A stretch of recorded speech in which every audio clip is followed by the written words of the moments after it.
talk about fighting on a knife's edge. Am I right, guys? You like that opening clip or what? Come on, guys, come on. Does it get any better than this?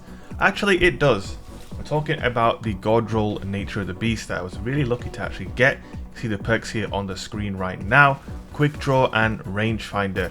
Holy moly, I was surprised by this gun. I think it shines particularly in Rumble, where you're not fighting multiple people. But boy, oh boy, do we need to talk about this gun. Now, I will preface this by saying I am obviously playing on a controller, and I am aware that 180 hand cannons don't feel great on mouse and keyboard. But as a controller player, I think I can give you a pretty good, estimation of how good this weapon is. And I think it really is up there with some of the best 180 hand cannons in the game. And yes, this one doesn't roll kill clip. Obviously, I've done a video very recently talking about a 180 hand cannon with kill clip. This is obviously kind of different. This thing doesn't have any damage boosting perks, but what it does have are handling boosting perks and range boosting perks, i.e. quick draw and rangefinder. And these two perks essentially eliminate two of the things that make 180 hand cannons really weak right now. Usually they have terrible range, and they also, for whatever reason, have terrible handling. Obviously, these two perks completely offset that issue, and I've got to say, I was particularly surprised by rangefinder on this gun. It really does make a difference. Here's the thing with these weapons, right? 180 hand cannons, they have a 1 second time to kill. That's a 4-shot kill. That is the best TTK you're going to get without a damage boosting perk, right? But here's the other problem. The range on these things, after that hand cannon range nerf that we had a few months ago, really kill these guns, because basically what that means is you can't even achieve that 1 second time to kill half the time. You're too far away, and 4 shots is not enough to secure a kill, and that takes your time to kill up even further, and basically just makes it absolutely pointless to use the weapons. What rangefinder has done for this gun has allowed me to 4-tap at further ranges, and therefore making the weapon more competitive in the sense that you can achieve your optimal time to kill at further ranges and not necessarily be completely, putting yourself at a disadvantage with a time to kill even slower than a second, if that makes any sense. So you can kind of lean into the strength of the weapon, and with quick draw on top of that, you can basically look at this thing like a long range sidearm essentially. And pairing it with the chaperone, it's been actually quite nice. I can main my chaperone, and then I can just switch quickly to the nature of the beast when needed, and just bust out those 4 shots. Granted, there are weapons in the game right now that kill 0.3 seconds faster, i.e. 600 auto rifles, right? They can melt you super fast, but you have an advantage with this weapon over those weapons when you have rangefinder, because obviously you can stand and fight further out, but also you have advantages over auto rifles inherently. You can peek shoot better, you can shoot in the air, and you can generally just have a more mobile playstyle. Whereas most players with an auto rifle, it's more of a boots on the ground type of thing. You can obviously kind of leverage the strength of this weapon slightly more when you're confident of the fact that, yeah, if I hit 4 crits here, I'm going to get my kill. And let's be honest, it's not hard to hit crits with a 180 hand cannon. So you've definitely got a lot of stuff in your favor with this roll. It's probably very difficult to say how easy it is to get this roll. It's a ton of RNG. I randomly found this in my postmaster. Obviously these can drop from a variety of sources now. So if you really want to get one, and you have loads of tokens for a vendor, say for example Shax, you can dump in the tokens and eventually you will get it. Now again, like I said, mouse and keyboard users, not really for you, but if you're on a controller, this is definitely an interesting option. One thing I wanted to mention is that sort of playstyle that I've been showing with the Ace of Spades and good bone structure, you can to an extent replicate that here with these two weapons. If you say headshot someone with Nature of the Beast and then you switch to Chaperone, you're going to map them with a body shot and it's going to be an easy kill. But there is one crucial weakness to the Chaperone that kind of doesn't help with the quick swapping playstyle. Oof, I'm going to remember those teabags, by the way. And the issue is, and you might even see it in some of the clips, in-air accuracy.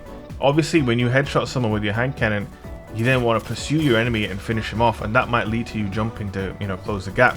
When you jump with the Chaperone, you are essentially throwing the dice. It might hit, it might not, and it's not related to your accuracy, it is pure RNG, and it can be quite frustrating. So I don't know if I would recommend trying to replicate that Ace good bone structure quick swapping style unless you're keeping your arse firmly on the ground. If you jump up in the air with a Chaperone, you're obviously putting yourself at risk of RNG. You can see here, now it took 7 headshots to kill him. That was probably like 40-50 meters away. I'm telling you, without rangefinder, that'd probably take the whole mag. Rangefinder really does make a difference. I found that it makes a difference far more than any like stat.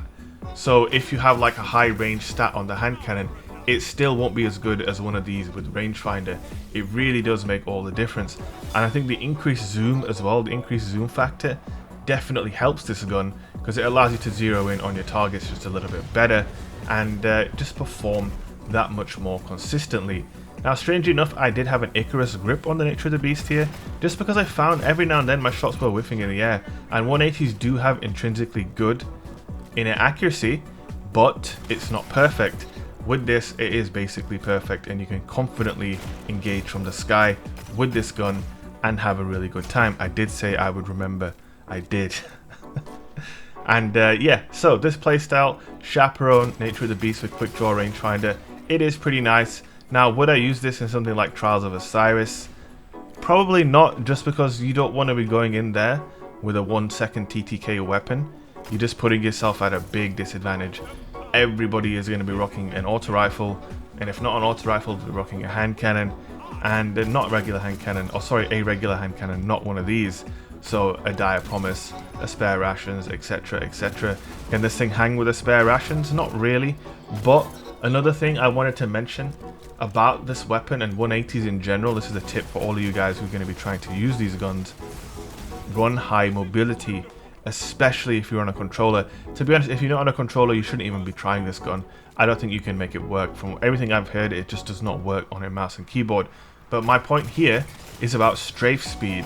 Strafe speed on a controller is directly linked to your mobility, whereas if you're playing mouse and keyboard, it's literally about how fast you can hit the A and D keys. If you're hitting A and D really quickly on a mouse and keyboard, you're going to be strafing really fast. It doesn't really matter what your mobility stat is. However, on controller, it is directly tied to your mobility stat, because there is a limit to how quickly you can strafe side to side using an analog stick. So basically what I'm saying is, with these 180 hand cannons, they don't have a lot of recoil, right? They're extremely stable. Therefore, you don't really have to worry about correcting your aim at all, basically. Once you're on someone's head, you're in the right ballpark and you don't need to do much more. That leaves you a lot of time and space to focus on your strafe. If you're strafing really quickly in between each shot and you're making your opponent miss, that really negates the 1 second TTK of the weapon, and with the consistency of the gun, you can really focus on making your opponent miss whilst, you know, effortlessly landing your own shots. At least that's how I see these weapons. In some of these clips here towards the end of these Rumble games, I do have weapons of light up, and that does make these a 3-shot kill, which is absolutely filthy. I really do like that extra lethality that you get with weapons of light. Obviously in Rumble I'm getting 1 bubble a game, so there's not too many weapons of light clips here, and I know people don't actually like the weapons of light clips sometimes in the videos, but listen, your boy's a bubble titan. That isn't about to change anytime soon, you know? If you want to see someone prancing about on a hunter, go to another channel. You know what I'm saying? But yeah, I thoroughly enjoyed this one. Even though I just said I wouldn't use it in trials, I'm tempted to give it a go regardless. See how it goes. It might actually be decent. But yeah, that's basically my thoughts on the Nature of the Beast. The God Roll, really good. Also, side note, the weapon looks fantastic as well. So you can't really go wrong, man. It's just a nice, fun gun. I'm really kind of desperately looking for a nice energy hand cannon to pair with a Chaperone. And just for whatever reason, Waking Vigil doesn't do it for me. Jack Queen King doesn't do it for me. Kindled Orchid is not bad. But again, like the range nerf to 140s, unlike Ace of Spades, it doesn't have a plethora of added perks to make it that much better, right? Obviously, this guy's taking a tumble here. This is the opening clip from the video. You can see that Warlock fell. Listen, man, he doesn't have the intricate balance that my Titan has, you know? Listen, my Titan's walking on this tightrope with ease. You know what I'm saying? Look at this. Look at the dexterity. And this guy, I don't think he was happy at my spins. He's like, alright, bitch. I almost fell there, by the way. And boom. Listen, that's what you get, man. And also, one last clip here. We've got Weapons of Light. This guy is super far away. This is rangefinder and Weapons of Light kicking in right here. Look at that. Beautiful. Beautiful. Nature of the Beast is a bit of a beast. So guys, I hope you enjoyed the video. If you did, don't forget to hit that like button, and I will see you guys in the next one. Peace.